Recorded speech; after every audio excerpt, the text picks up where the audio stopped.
Bisa dibilang bahwa Israel yang ada sekarang ini adalah ya kekuatan politik yang sama aja seperti negara-negara pada umumnya ya. Jadi tidak ada sesuatu yang keilahian di sana, tidak ada berarti. Ya, ciptaan orang Barat sebetulnya. Menurut lo kalau Yesus masih ada sampai sekarang, kemana dia akan berpihak? Kemana dia akan berpihak? Iya, kemana dia akan datang dan menyembuhkan banyak orang? Apa dia akan bikin mukjizat peluru kendali Israel jadi banyak? Mungkin mereka ada ketakutan apa kalau gua take side ke Palestina atau take side masuk surga kita. Iya. Kalau misalnya kita yang kayak gitu aja nggak bisa berpihak kepada yang lemah, apalagi yang di depan mata kita misalnya kayak gitu kan. Oke, menarik. Itu kan kita cuekin aja gitu. Kekerasan itu tidak dibenarkan dimanapun juga. Apapun gitu. alasannya. Apapun alasannya. Ya. Okay. Tapi cobalah kita mencoba memosisikan diri di dalam orang-orang yang sudah bertahun-tahun ditindas, lama-lama ngamuk juga kan? Gitu. Ya, cornered animal is the most dangerous animal. Ya kan? Ya. Mari berpihak di orang yang tertindas. Betul. Iya. Karena nyawa adalah nyawa. Ya, penjajahan itu selalu memecah belah. Betul. Dan pertama-tama alat yang paling gampang digunakan adalah agama. Betul. Ya kan? Selalu gampang memecah belah kolonialisme itu. Di dalam Kristen sendiri, di dalam antar umat beragama, gitu kan.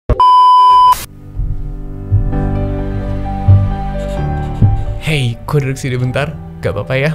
Gimana kabar lo? Gak beneran, gimana kabar lo? Mungkin sampai hari ini lo masih belum menemukan tempat aman di mana lo bisa menjadi diri lo sendiri dan ngomongin semua yang ada di dalam hati lo. Karena itu, hai, gue Brian dan welcome to our safe space. Tempat aman di mana kita bakal ngobrol hati ke hati, ngomongin semuanya dari tantangan kehidupan dan perjalanan iman. Dengan satu tujuan, agar lu selalu ingat kalau Tuhan sayang banget sama lu. Sebelum kita ngobrol-ngobrol hari ini dengan temen gue yang spesial banget, jangan lupa subscribe YouTube channel ini ya, dan share ke semua teman-teman kamu. Well, tanpa lama-lama lagi, enjoy! What's up guys? Welcome back to Safe Space, tempat paling aman untuk ngobrolin iman tongkrongan. Dan hari ini kita kedatangan seorang yang sangat spesial. Seperti biasa, the one and only Mr. Coki Pardede. Halo. Senang diundang kembali. Thank you Ezra. udah pasti yang harus ada di sini. Tapi hari ini kita juga senang banget karena lately kita udah menjadikan tempat ini banyak narasumber yang luar biasa yang membawa perspektif baru ya, Cok ya? Ya, karena perspektif yang baru yang kayaknya dibutuhkan banyak orang fresh saat ini, supaya kita tidak merasa besar di pikiran kita sendiri gitu. Oke. Dalam juga. Ya, kita tambah referensi aja. Benar. Ya either you setuju atau enggak, it's another different thing sih. Yeah. Tapi ditambahin dulu aja. Betul. Dan gue senang banget karena tempat ini jadi tempat dimana banyak yang bilang komen, oh bang gue jadi terbuka pikirannya, jadi belajar dari perspektif lain, iman kepercayaan lain. Nah hari ini kita kedatangan seseorang yang relatively gue baru kenal, tapi dalam waktu yang cepet ini gue sangat suka cara pandangnya karena ternyata lumayan cukup nyambung dan bahkan beliau pikirannya lebih unik lagi daripada gue, Cok. Karena kadang-kadang gue merasa gue udah tersesat, ternyata ada sesat gitu ya. Dia lebih tersesat, lebih maju lagi, lebih offside lagi. Di atas langit ada langit ya. Aduh, itu gue baru sadarin. Nah, di sini adalah the one and only Mr. Florian Simatupang. Yes. Seorang pastor, pendeta, gembala sidang dari I.S. Christ the King. Gereja I.S. Christ the King, yang mana gereja Pentakosta, GSJA. Tapi bukan cuma itu, Bang Oyan juga dosen, seorang teologian yang udah S3 dengan fokus apa tuh Bang? Teologi sistematika. Sistematika. A father of two girls, teenagers, seseorang yang sangat pintar, direspek di kalangan teologian dan pendeta, dan gereja relatif lah. Banyak hujatan juga dong. Kalau nggak kan nggak seru. The way dia ngomong relatif tuh explain a lot ya. Mungkin hate itu cara mempertujuan kasih sebetulnya. Betul. Kan betul. it's a thin line, right? Iya, thin line. Dan at the same time juga nggak akan ada kasih kalau nggak ada hate. Iya, Memang betul. itu harus sesuatu yang jalan dengan dosis yang sehat tentunya. Betul. Dengan dosis yang sehat tentunya. Selalu dengan tension gitu. Tapi hari ini Bang Oyan ada karena bagi gua dia akan menawarkan sebuah perspektif dalam Kristiani yang uniknya. Kalau Nasrani dan Kristiani kan gini, ini kepercayaan yang satu Alkitab, 10 yang baca, 100 tafsiran nih. Terus biasanya di kepercayaan kita tuh saling serang dan saling nunjuk sesat lu, saling menjatuhkan dan kita blunder sendiri. Yeah. Apalagi di kalangan Protestan ya. Apalagi kalangan Protestan. Tapi mungkin karena semangatnya protes kali. Protes mulu, benar. Hari ini kita akan melihat perspektif yang berbeda buat teman-teman yang dari Kristen dan dari Nasrani. Ini akan menjadi sebuah tambahan dalam cara berpikir, bahkan mungkin akan men-challenge beberapa dari kita untuk sadar bahwa yang ternyata bukan gue yang paling benar gitu kan. Dan untuk teman-teman yang dari iman kepercayaan yang berbeda, ini akan menjadi satu take yang menarik dari apa sih kekristenan itu. Well, gue jujur gak sabar, I'm gonna give it pass to you. Tapi disclaimer dulu. Gue juga bukan yang paling benar ya. Betul. Ini cuma satu aja. Iya, betul. Tapi gue jujur gue seneng banget karena perspektifnya Bang Oyan ini dari dulu gue punya. Tapi kan gue selalu dibilang sesat nih, gak ada. Gue dikatain, lu baca Alkitab lebih sering lah, lu belajar dulu. Aduh, gue juga udah belajar S2 tapi gak ada yang peduli. Ya udah. Ya kurangnya lo memang gelar tadi teologi semantikanya itu yang kurang. Iya. Tapi kalau udah tato juga udah nggak peduli loh. Nah, gereja Bang Oyan ini gue pernah datang kan. Itu cara pikir dia non tradisional. Gerejanya tradisional abis. Oke. Bahkan nggak ada band. Ada sih ya. Ada. Tapi himne bro. Oh iya. Enggak lah. Ada himnenya kan. Kayak 1-2 kadang-kadang milih-milih lagunya. Gue dari karismatik yang kayak clubbing kalau gereja itu. Jendela dibuka terang-terang gitu ya. Alright, over to you, Choki. Mari kita gali. Bang Oyan ini kan juga sempat terkenal di beberapa kalangan atas statementnya dengan konflik yang lagi terjadi sekarang belakangan ini kan. Konflik yang tidak pernah selesai, paling tidak dalam berapa puluh tahun belakangan. Konflik Israel-Palestina. Di mana konflik ini specifically punya tempat khusus di hati masyarakat Indonesia. Apapun kepercayaan. Sangat unik memang konflik. Indonesia melewati banyak konflik internasional, tapi for some reason memang konflik Israel-Palestina nih punya tempat khusus apapun kepercayaan kita. Dan mungkin ini adalah fakta yang kurang nyaman untuk diadres, tapi let's face it, kita harus address juga kalau namanya kan safe space ya. Gue nggak bilang semua, tapi untuk beberapa orang yang mengaku Kristen, biasanya saat berbicara mengenai konflik Israel dan Palestina, ada buat orang-orang yang mengaku dan sebagian orang Kristen ini ada sudut pandang yang cukup bias mungkin tentang bagaimana sensitif banget malah. Iya, bahkan mungkin bisa sensitif gitu. Bagaimana mereka harusnya bersikap sebagai orang Kristen terhadap konflik Israel dan Palestina. Mungkin kita bisa mulai dari sini dulu kali. Mungkin lo juga bisa jawab kali Bang ya. Kenapa pada akhirnya ada beberapa orang Kristen, mungkin mereka nggak jahat, tapi mereka bisa bias saat melihat Israel atau melihat konflik Israel-Palestina. Biasa itu datang dari mana sih? Mungkin itu kita mulai dari situ dulu, baru nanti kita akan masuk ke yang lain-lain. Menurut lo gimana? Lumayan banyak itu yang menyebab biasnya. Pertama-tama dari sisi personal, kebanyakan orang Kristen sumber informasinya cuma dari pendetanya doang. Ya kan? Jadi salah satu sumber informasi cuma dari pendetanya doang. Pendeta ngomong apa ya itu yang diikutin gitu. Itu satu. Kedua, yang mungkin lebih kompleks adalah bahwa kekristenan di Indonesia, dan ini juga secara sosiologis masih diakui, warnanya itu adalah masih warna agama white man's religion. Ya, agamanya orang bule gitu. Agamanya orang penjajah gitu. Yang diterima oleh orang yang non-Kristen sebagai itu, yang dipraktekkan oleh orang Kristen juga seperti itu. Ideologi barat gitu. Jadi itu akhirnya menyelimuti cara pandang mereka untuk melihat bahwa itu sebetulnya bukan sangat tidak ada masalah, sangat tidak ada hubungan dengan agama sebelumnya konflik Palestina Israel ini. Ini benar-benar murni masalah penjajahan sebetulnya gitu. Yang itu yang mungkin harus disingkapkan dulu gitu. Mungkin kita mulai dari situ lah. Jadi dua itu ya mungkin yang paling besar adalah source of information dari seorang Kristen itu kadang-kadang hanya dari pendeta aja. Itu karena kesetiaan, karena cara pendidikan, karena sistem dari gereja itu sendiri yang membuat seperti itu gitu ya. Lalu tentu Christianity is still seen as a white man's religion. Sebelum kita lanjut, tadi lo bilang Christianity dilihat sebagai agamanya orang bule.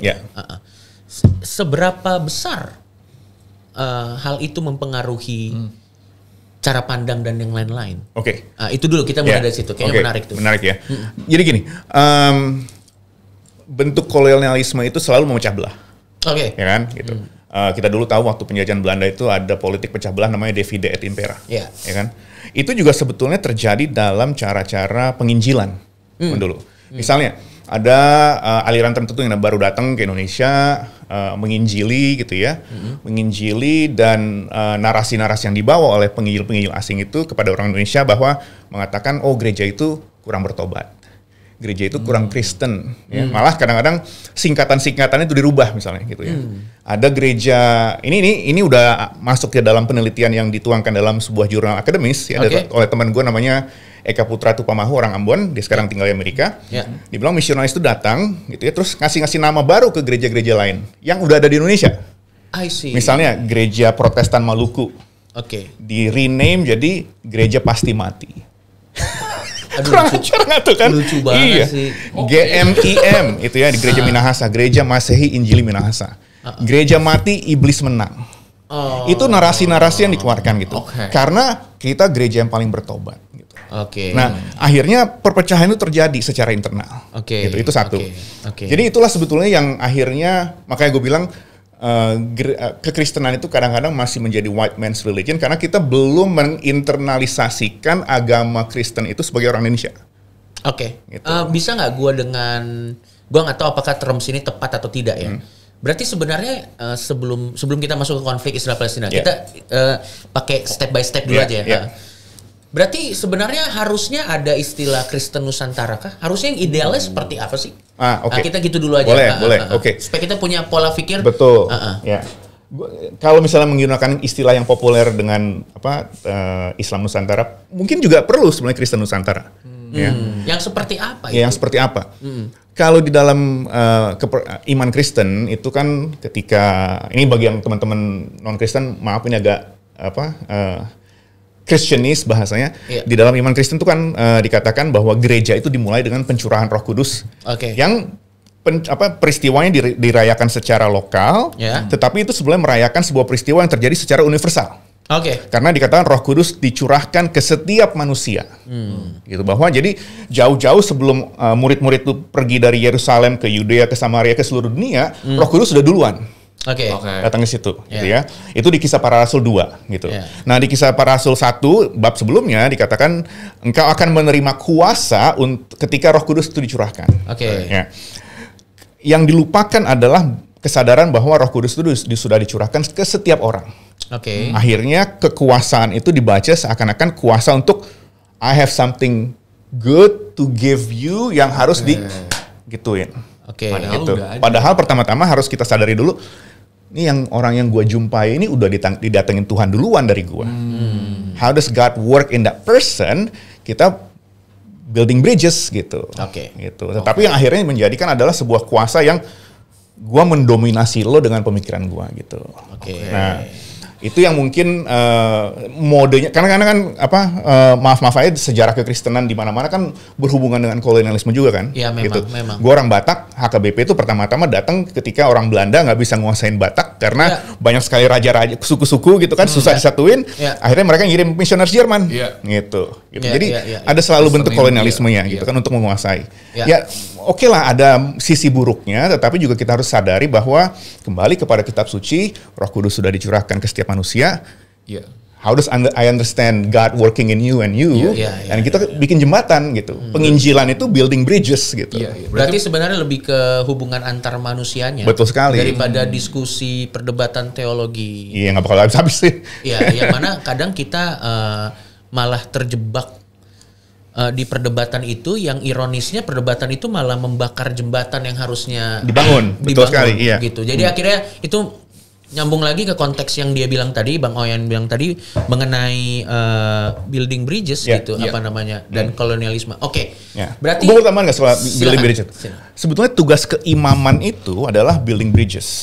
Ya, karena kalau misalnya kita ngurutin ke bahasa aslinya imam itu paus kok dikasih gelar pontifex.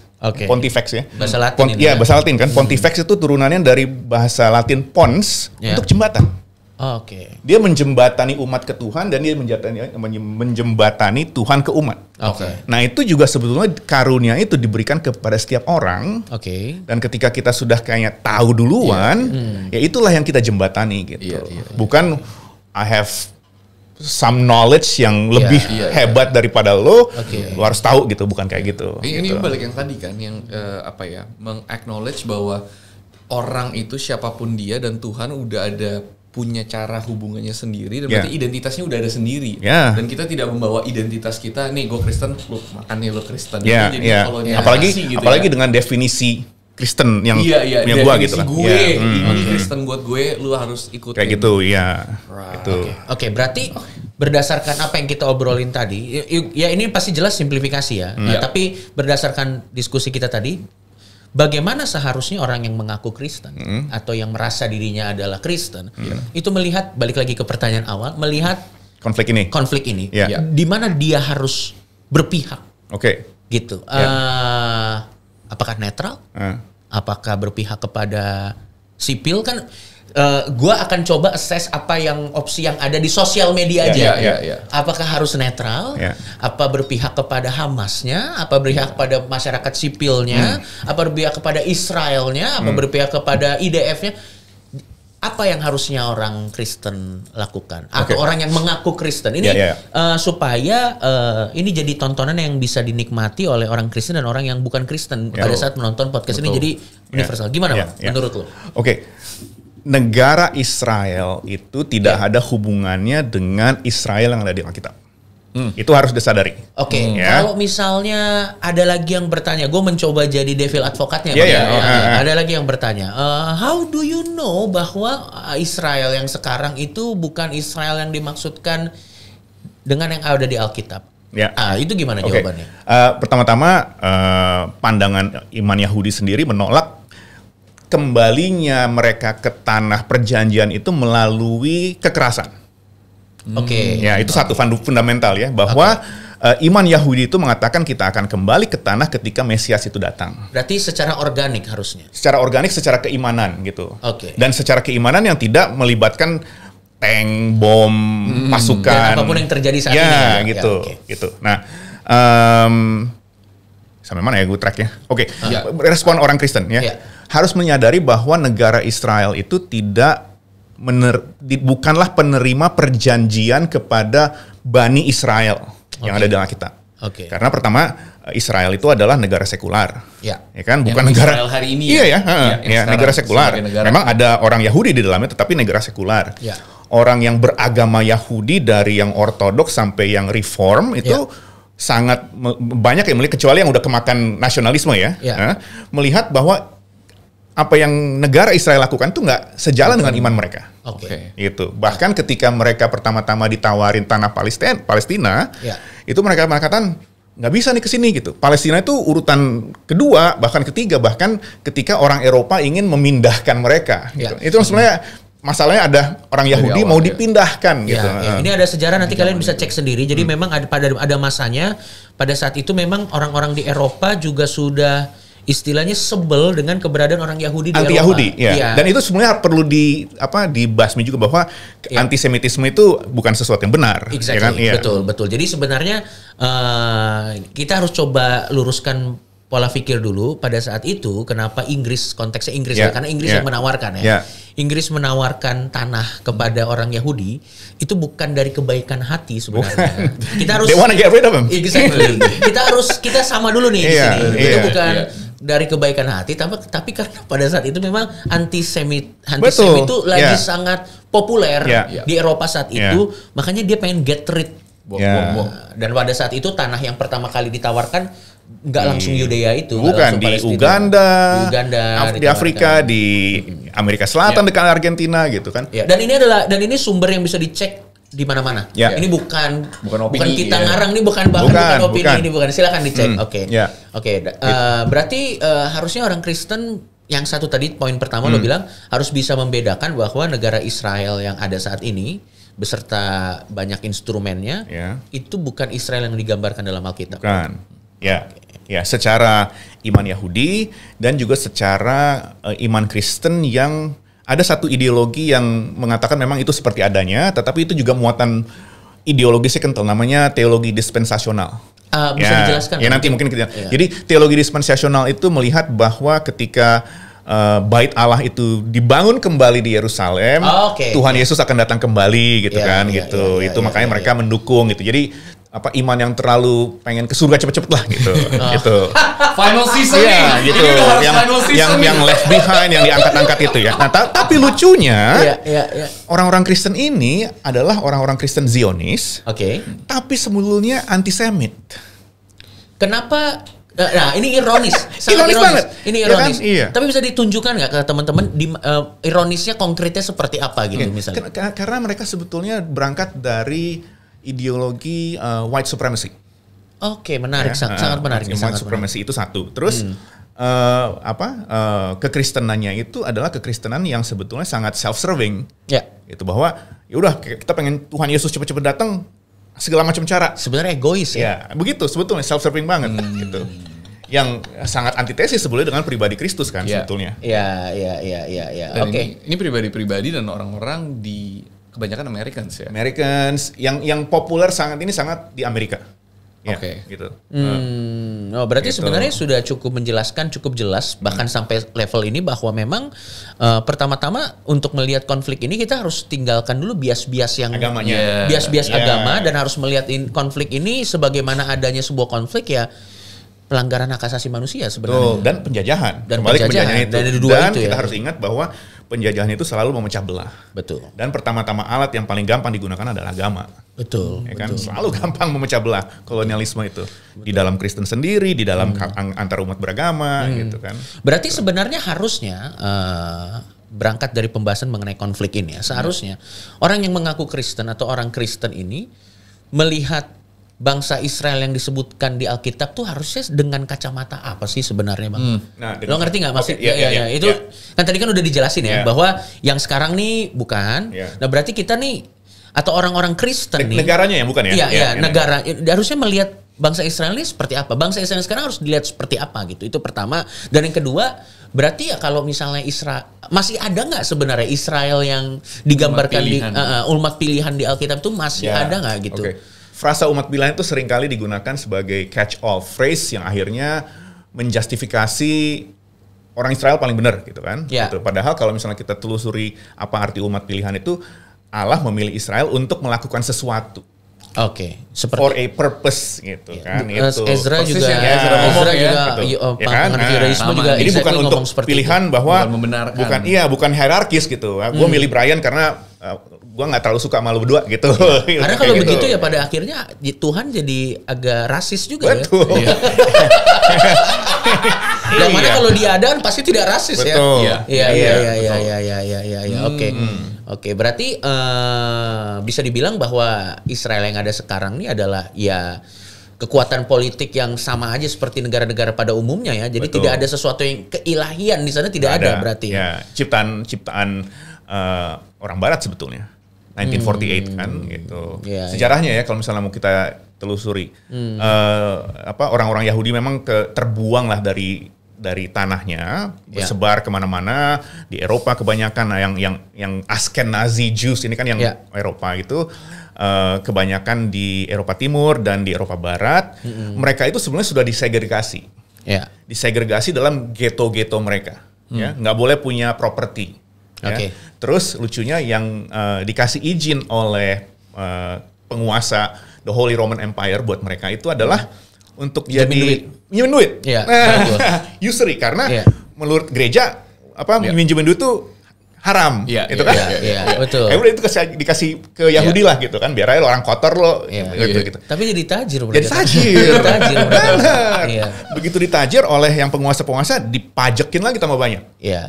Kan? Gitu. So basically Jews itu dari dulu sampai akhirnya dia dideportasi besar-besaran ke daerah Palestina tuh, mereka tuh adalah sesuatu yang sedikit banyak emang pengen di get rid sebenarnya. Termarginalkan sebetulnya. Itu juga kita harus sadari supaya kita juga ketika kita menulis kita anti Zionis, kita juga tidak antisemit. Supaya tidak ironis tadi ya. Iya, kita kan nggak boleh antisemit itu benar-benar nggak boleh karena kita semit itu menyerang kemanusiaannya. Betul. Zionisme itu ada ideologinya. Iya, itu. Dan ini kayaknya dua hal yang nggak banyak sangat orang berbeda, tahu. Nggak banyak orang tahu. Gitu. Tapi seringkali digunakan sebagai narasi kalau kamu anti Zionis berarti kamu antisemit. Padahal enggak. Itu narasi yang apalagi di Amerika sehingga orang takut banget. Ya kan? Makanya misalnya di narasi-narasi yang kemarin-kemarin ini ketika mau ngomong Palestina aja harus what about Hamas gitu kan? Palestina ya harus Hamas dulu gitu kayak gitu. Seakan-akan kalau nggak ngomongin Hamas nanti antisemit gitu. Gitu, misalnya.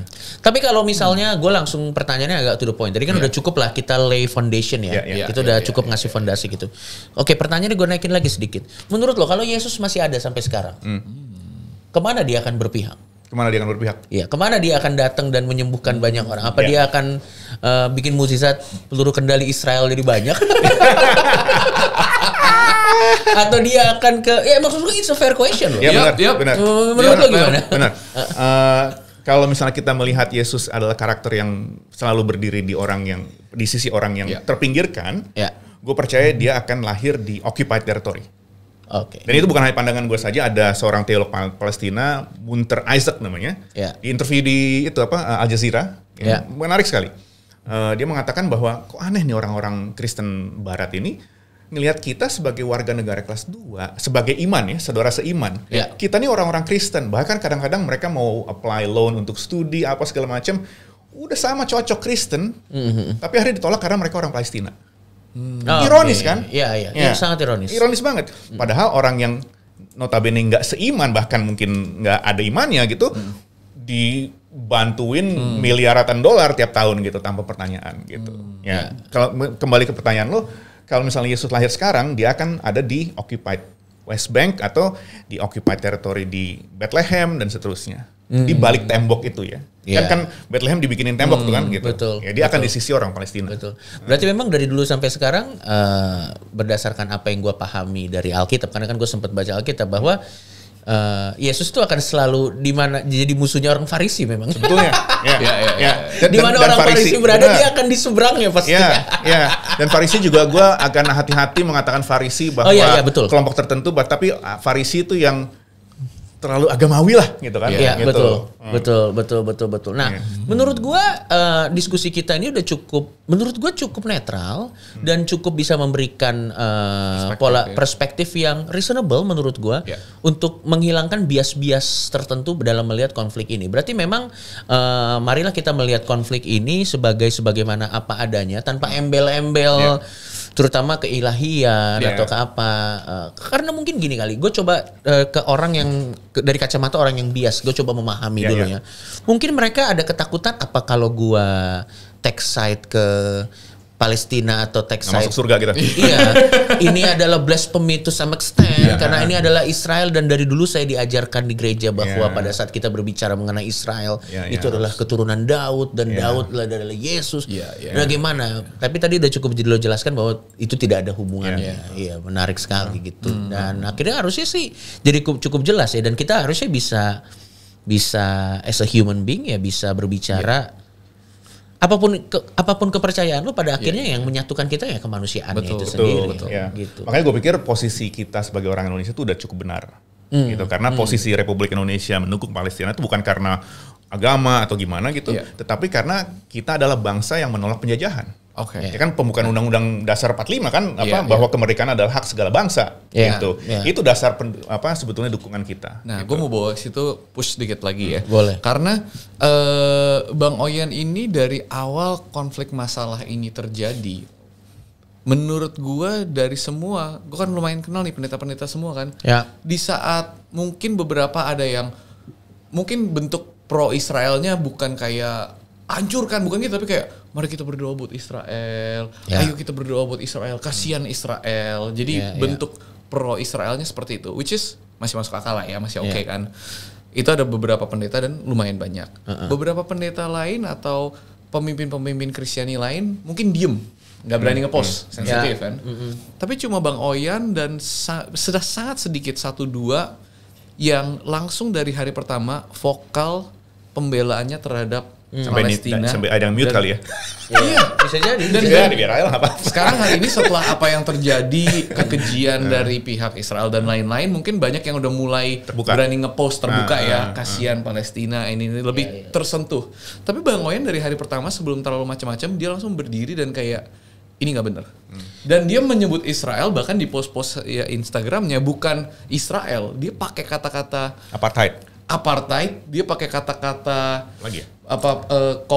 Colonizer. Settler colonizer. Berarti penjajah yang ngambil tanah, yang settling. Berarti kan udah jelas banget nih pihaknya kan. Betul. Dan dari hari pertama konflik mulai sampai hari ini, rata-rata setiap hari ada 10 Instastory yang dia post dan mencoba mengedukasi.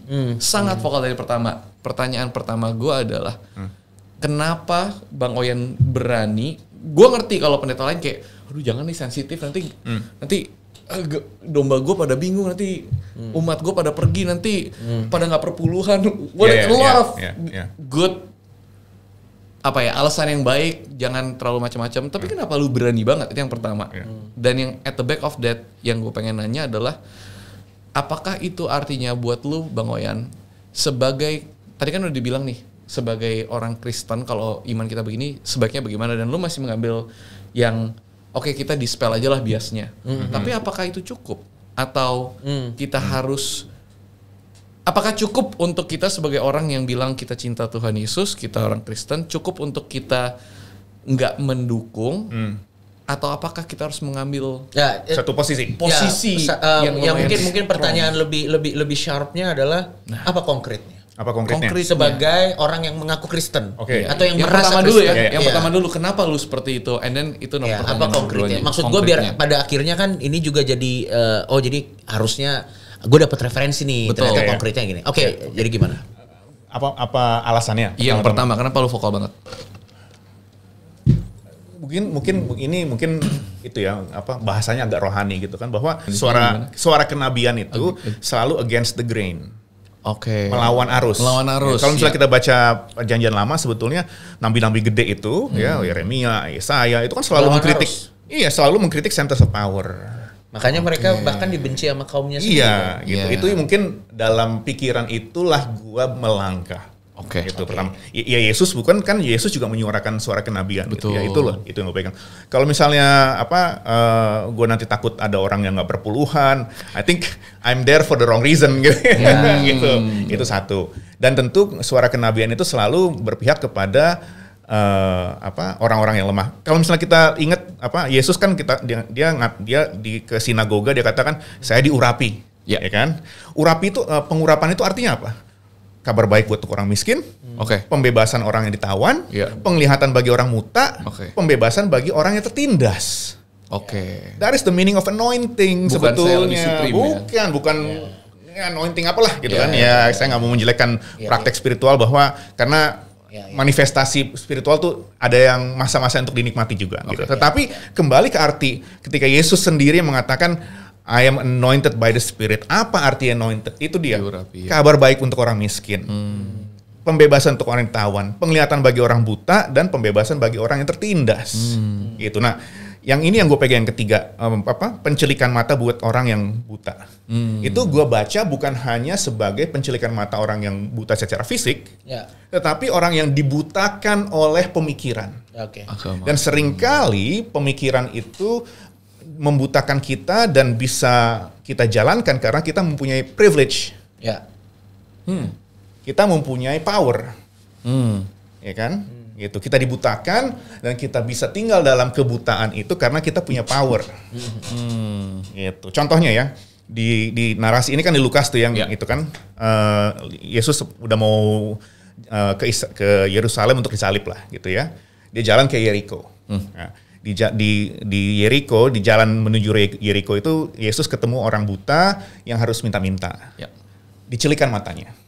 Setelah masuk Yeriko, ketemu siapa dia? Zakheus. Iya, Zakheus. Kan? Yang tadinya dibutakan oleh privilege-nya, akhirnya dicelikan matanya, ya. Pemungut pajak dia. Betul, gitu. Ada sebuah transformasi sosial yang dia lakukan setelah pencelikan mata itu. Itu hal itu. Betul. Gitu.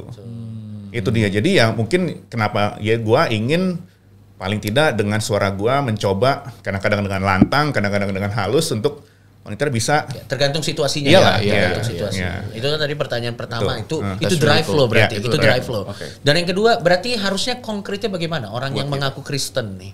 Atau teman-teman yang Kristen gitu yang mungkin ya memang kalau kita mau tanya apakah posisi kita akan berpengaruh ke situasi politik global, it's another thing.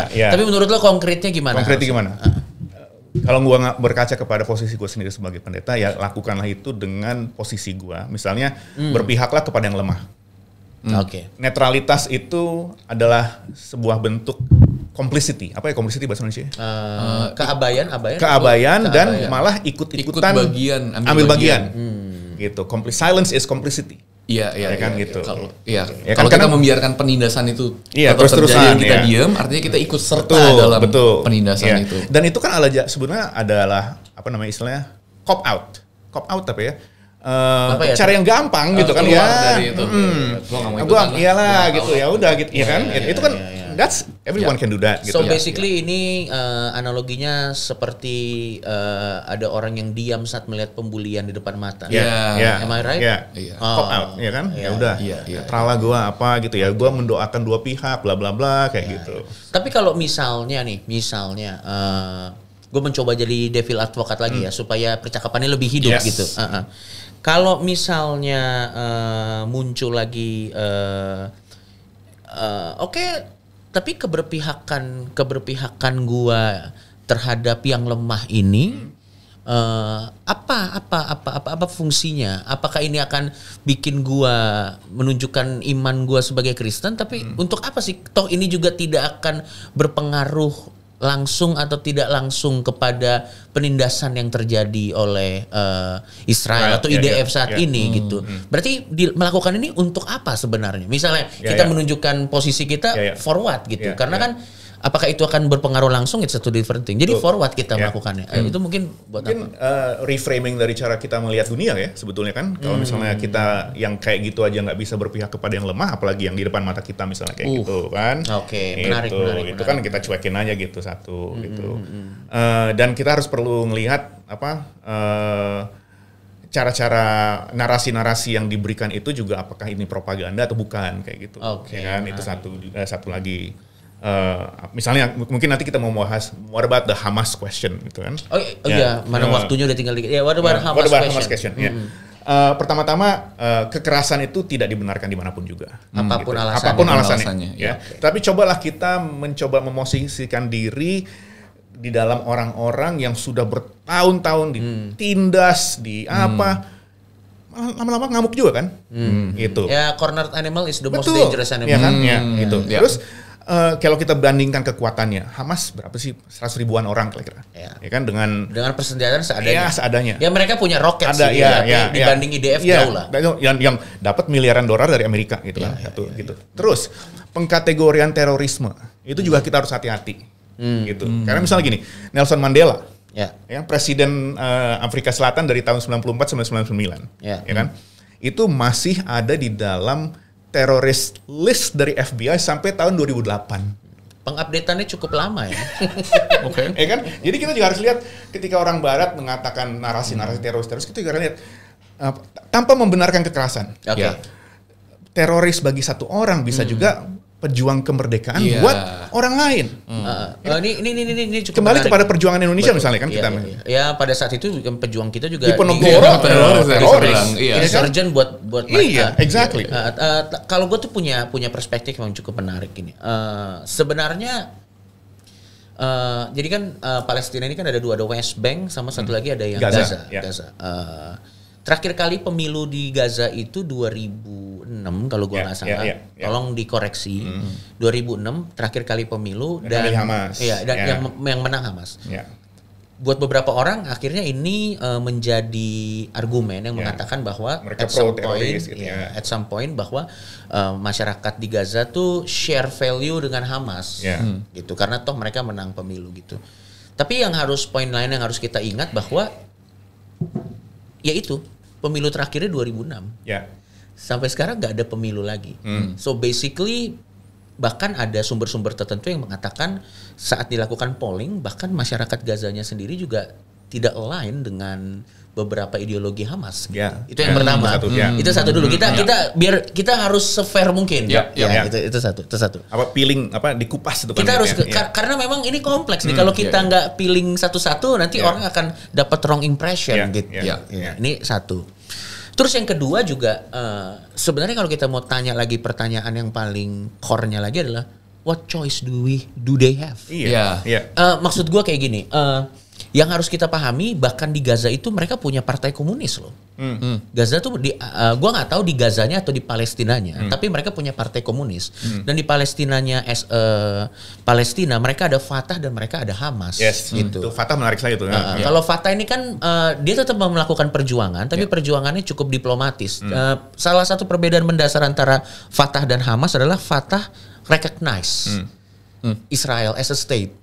Kalau Hamas tidak. Nah, tapi maksud gua kalau gua ya melihatnya ya, kalau ada orang-orang yang akhirnya, gua ngomong konteksnya adalah orang Palestina, mereka lebih align ke Hamas karena itu hanya pilihan desperate yang mereka punya as a tool. Ini terlepas dari tindakannya salah tanggal 7 Oktober ke Israel. Saya lagi tolong ini jangan terlepas dari tanggal 7 Oktober itu membantai orang juga. Pokoknya pendapat gue gini, kalau ada orang yang megang senjata terus ada civilian dan ada pembantaian di situ, apapun itu udah salah. Kita di situ dulu itu udah fair menurut gue fair. Menurut gue it's a desperate what choice do they have gitu loh, ngerti nggak maksud gue? Dan menurut gue gerakan-gerakan seperti Hamas ini ibarat itu muncul karena keadaan yang tidak ideal. Menurut gue bisa jadi kalau keadaannya ideal, bisa jadi Hamas tuh nggak dapat suara sama sekali. Jadi kita nggak boleh kita balik-balik gitu ngelihatnya. Kita memang harus fair gitu. Apakah ini tidak nyaman untuk beberapa orang? Mungkin. Tapi kan memang kebenaran nggak soal nyaman atau enggak. Mereka dikurung begitu lama dengan tidak bisa hidup dengan nyaman gitu. Ya itu kan fertile ground. Fertile ground untuk pemikiran seperti itu. Betul. Ya kan? Dan lagi pula juga misalnya di dalam narasi Palestina sendiri mereka melihat bahwa Fatah itu kadang-kadang dilihat sebagai anteknya Israel. Betul. Ya kan? Karena sekedar aja mempunyai otoritas tapi nggak juga perhatian, tapi ada kubu-kubu tertentu yang memiliki freedom lah kayak gitu. Kayak gitu kan. Dan jangan juga di-mistaken bahwa saat ada beberapa individu yang stand untuk hilangnya innocent life dalam pembombingan, itu bukan berarti dia pro Hamas or whatever. Betul. Gitu. Kita juga harus bisa pilih ini dengan cukup fair gitu loh maksud gua. Jadi konkretnya adalah kalau kita tarik lagi ke statement lo adalah ya mari berpihak di orang yang tertindas. Betul. Karena nyawa adalah nyawa. Saat itu hilang. Dan udah puluhan ribu kan? 11.000 sekarang kalau nggak salah. Setengahnya anak-anak. Iya kan? Udah 11.000 dan unfortunately sepertinya akan terus bertambah sampai memang ada gencatan senjata yang disepakati oleh dua pihak. Jadi menurut gua mungkin yang kita berharap kalau misalnya kalian memang religius dan kalian percaya dengan ada greater power, ya silakan bawa ini dalam doa apapun kepercayaan kalian. Sebenarnya nggak usah muluk-muluk selesai konfliknya, tapi gencatan senjata dulu. Menurut gue itu adalah yang kalau apapun yang bisa kalian lakukan, kalau kalian percaya doa silakan bawa itu dalam doa. Ya nggak ada salahnya menurut gue. Dan jangan pernah remehkan influence kita di dalam berbicara, apakah itu di platform kita, apakah dalam pertemanan. Karena kalau Bang Ngoyan nggak melakukan itu, gue nggak akan punya perspektif yang sebegini. Dalamnya. Dan memang akhirnya sekarang core permasalahannya menurut gua, jadi kan menurut gua kan konflik Israel dan Palestina nih yang akhirnya menunjukkan kepada teman-teman yang Kristen terutama bahwa memang ada sesuatu yang harus diperbaiki tentang kekristenan itu sendiri di Indonesia. Bahwa menurut gue itu loh yang jadi core-nya. Oke lah, Time for Palestina is one thing, tapi ternyata ada yang lebih dalam ada yang lebih dalam. Simptomnya doang. Apa itu? Bahwa ternyata mungkin ini kebenaran yang kurang nyaman untuk di face ya, bahwa memang ternyata kekristenan itu masih terinfluence dengan white man propaganda gitu. Dan gua rasa selama ini belum bisa diadres, apapun outputnya akan tanda kutip jadi ngaco, ngerti nggak lo maksud gue? Nah ini kebetulan lagi di konflik yang ini gitu. Dan menurut gue ya ini PR teman-teman yang Kristen lah. Gimana cara harus mengadres? Gimana caranya untuk bikin Kristen itu jadi lepas dari kolonialismenya, dari white man propagandanya, dari pendominasian orang lain kayak gitu. Menurut lo ada nggak negara tertentu yang akhirnya bisa lepas dari, kalau Indonesia kan juga kekristenannya kan harus kita akui datang dari dari Belanda. Ada nggak negara lain yang akhirnya bisa lepas dari kolonialisme? Menurut lo Argentina, Brazil, menurut lo gimana? Biar bisa jadi salah satu contoh mungkin. Menarik. Ini menarik nih menurut gue. Mungkin suara-suara yang gue dengar dari Afrika Selatan cukup menarik untuk diperhatikan. Karena Afrika Selatan itu negara yang mengalami apartheid kan. Gitu. Dan mereka yang tahulah pemisahan-pemisahan menurut ras atau golongan tertentu itu benar-benar terjadi gitu, ya kan? Dan suara-suara yang gue dengar dari parlemen mereka itu benar-benar sampai gue pikir dan Afrika Selatan kayaknya kalau nggak salah masih mayoritas Kristen ya, nggak tahu deh. Masih. Itu mempraktekkan sebuah dalam tatanan politiknya sebuah kacamata yang melihat kita anti penjajahan gitu. I think that's a good gitu. Ya mungkin ini adalah sebuah cermin. Pada akhirnya menurut gue konflik Israel dan Palestina ini memberikan kita sebuah simptom lain yang memang jadi masalah teman-teman yang mungkin harus diadres bisa juga. Melihat internal. Betul. Bahwa ternyata masih bertumbuh. Masih bertumbuh gitu. Masih perlu reframing. Masih perlu reframing. Dan apakah arah menuju hal itu masih panjang? Nggak tahu juga. Pasti. Tapi senang banget kalau jadi tempat ini bisa menjadi salah satu wadah untuk kita reframing bersama kan, kita berpikir, membicara diskusi aja. Betul. Karena menurut gua gini, dan untuk disclaimer juga, apa yang statement yang tadi Bang Oyen tuh katakan, statement yang Brian katakan, statement yang gua katakan, you don't have to agree. Dianggap aja sebagai referensi. Dan kalau memang lo nggak setuju juga nggak apa-apa, karena tujuan kita di sini bukan untuk membuat lo setuju.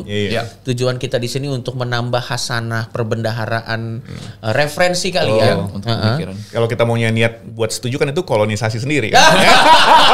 Jangan sampai kita ironi tadi. Ironis sih. Jangan sampai malah kita menjajah gitu kan. Jadi menjajah. Jadi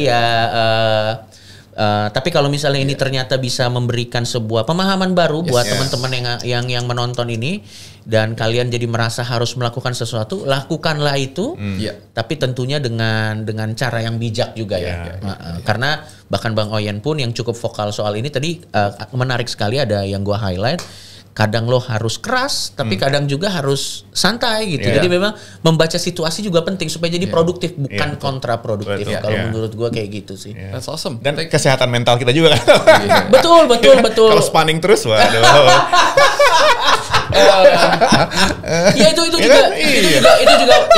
Itu juga sesuatu yang harus dipertimbangkan. Ya. Tidur kurang, ntar besoknya gimana gitu. Betul. Masih ada kerjaan, masih ada kehidupan. Betul. Ya kalau misalnya kalian ingin menunjukkan keberpihakan, tunjukkanlah itu. Tapi kalau menurut kalian itu sudah menyita waktu, energi, dan membuat kalian menjadi tidak produktif, mungkin harus ada yang kalian lihat lagi. Mungkin cara saya mengekspresikannya touch the nerve atau gimana. Silakan disesuaikan dengan kemampuan. Karena kalau Tuhan pun ada, dia tidak akan meminta sesuatu yang lebih dari kemampuan kalian. That's awesome guys, great conversation. Semoga ini bisa awesome. menambah yang kayak tadi Coke bilang, menambah wawasan. Dan jangan lupa subscribe karena kita akan punya lebih banyak obrolan seperti ini lagi, biar ini bisa jadi tempat di mana kita bisa membicarakan apa aja, terutama masalah-masalah sensitif yang mungkin kita nggak ngobrolin di tempat lain atau tidak nyaman diobrolin. Tidak nyaman diobrolin. Jangan lupa feel free to comment, tapi jangan berantem. Discuss apa yang menjadi pemikiran kalian, apa yang kalian dapat dari momen ini, dan kalau mau bagikan terutama kasih ke orang-orang yang mungkin butuh sedikit ya dibukakan mendengar percakapan seperti ini. Soalnya kadang-kadang percakapan ini didengar oleh orang-orang yang pemikirannya juga terbuka. Kadang orang-orang yang paling butuh mendengarkan, yang paling butuh perspektif, kadang-kadang yang paling jauh. Jadi jangan lupa bagi. Dan kalau memang setelah nonton ini kalian tidak berubah dan tetap pada pendirian, ya nggak apa-apa juga, nggak apa-apa. It's a safe space. Safe space. Alright, thank you so much guys. See you on the next one. Thank you, Coki Bang Oyan. Thank you.